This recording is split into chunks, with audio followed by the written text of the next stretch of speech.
You, John Fitzgerald Kennedy, do solemnly swear. I, John Fitzgerald Kennedy, do solemnly swear. That you will faithfully execute the office of President of the United States. That I will faithfully execute the office of President of the United States. And will, to the best of your ability. And will, to the best of my ability. Preserve, protect, and defend the Constitution of the United States. Preserve, protect, and defend the Constitution of the United States. So help you God. So help me God.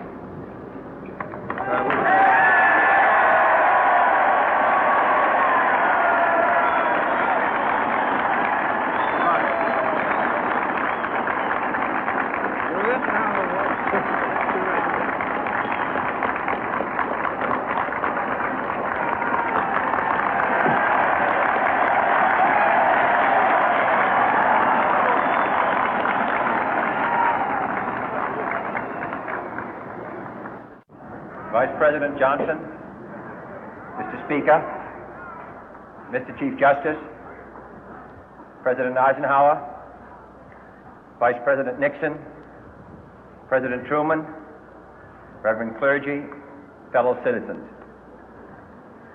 We observe today not a victory of party, but a celebration of freedom, symbolizing an end as well as a beginning, signifying renewal as well as change. For I have sworn before you and Almighty God the same solemn oath our forebears prescribed nearly a century and 3/4 ago. The world is very different now, for man holds in his mortal hands the power to abolish all forms of human poverty and all forms of human life. And yet the same revolutionary beliefs for which our forebears fought are still at issue around the globe. The belief that the rights of man come not from the generosity of the state, but from the hand of God. We dare not forget today that we are the heirs of that first revolution. Let the word go forth from this time and place to friend and foe alike that the torch has been passed to a new generation of Americans born in this century, tempered by war, disciplined by a hard and bitter peace, proud of our ancient heritage, and unwilling to witness or permit the slow undoing of those human rights to which this nation has always been committed and to which we are committed today at home and around the world.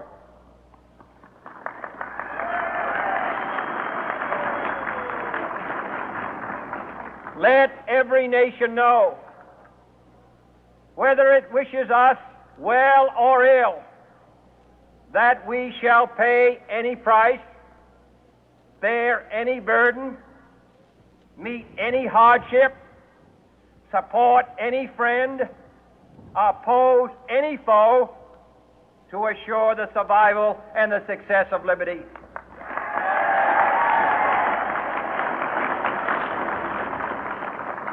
This much we pledge and more. To those old allies whose cultural and spiritual origins we share, we pledge the loyalty of faithful friends. United, there is little we cannot do in a host of cooperative ventures. Divided, there is little we can do, for we dare not meet a powerful challenge at odds and split asunder. To those new states whom we welcome to the ranks of the free, we pledge our word that one form of colonial control shall not have passed away, merely to be replaced by a far more iron tyranny. We shall not always expect to find them supporting our view, but we shall always hope to find them strongly supporting their own freedom, and to remember that in the past, those who foolishly sought power by riding the back of the tiger ended up inside.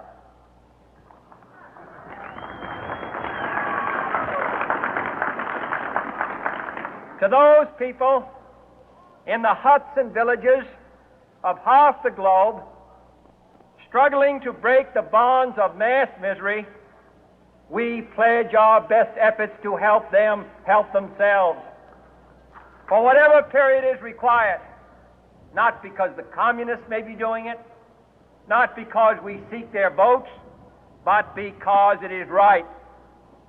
If a free society cannot help the many who are poor, it cannot save the few who are rich.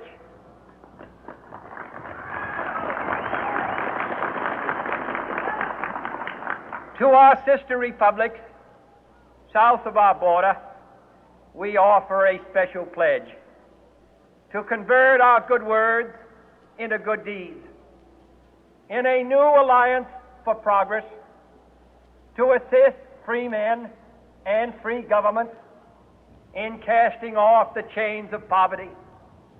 But this peaceful revolution of hope cannot become the prey of hostile powers.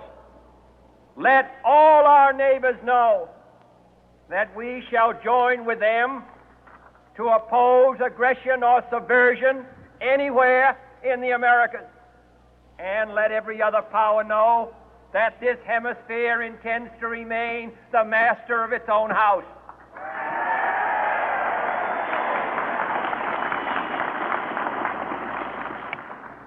To that World Assembly of Sovereign States, the United Nations, our last best hope, in an age where the instruments of war have far outpaced the instruments of peace, we renew our pledge of support to prevent it from becoming merely a forum for invective, to strengthen its shield of the new and the weak, and to enlarge the area in which its writ may run. Finally, to those nations who would make themselves our adversary, we offer not a pledge, but a request that both sides begin anew the quest for peace.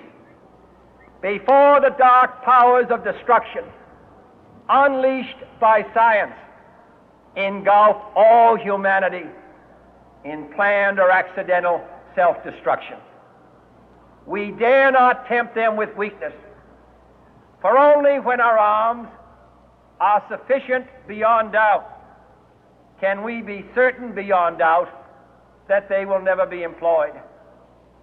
But neither can two great and powerful groups of nations take comfort from our present course, both sides overburdened by the cost of modern weapons, both rightly alarmed by the steady spread of the deadly atom, yet both racing to alter that uncertain balance of terror that stays the hand of mankind's final war. So let us begin anew, remembering on both sides that civility is not a sign of weakness, and sincerity is always subject to proof. Let us never negotiate out of fear, but let us never fear to negotiate.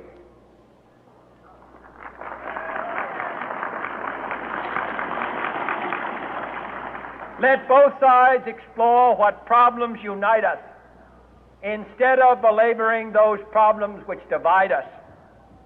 Let both sides, for the first time, formulate serious and precise proposals for the inspection and control of arms, and bring the absolute power to destroy other nations under the absolute control of all nations.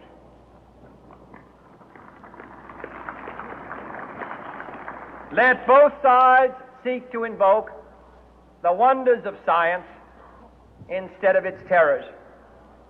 Together, let us explore the stars, conquer the deserts, eradicate disease, tap the ocean depth, and encourage the arts and commerce. Let both sides unite to heed in all corners of the earth the command of Isaiah to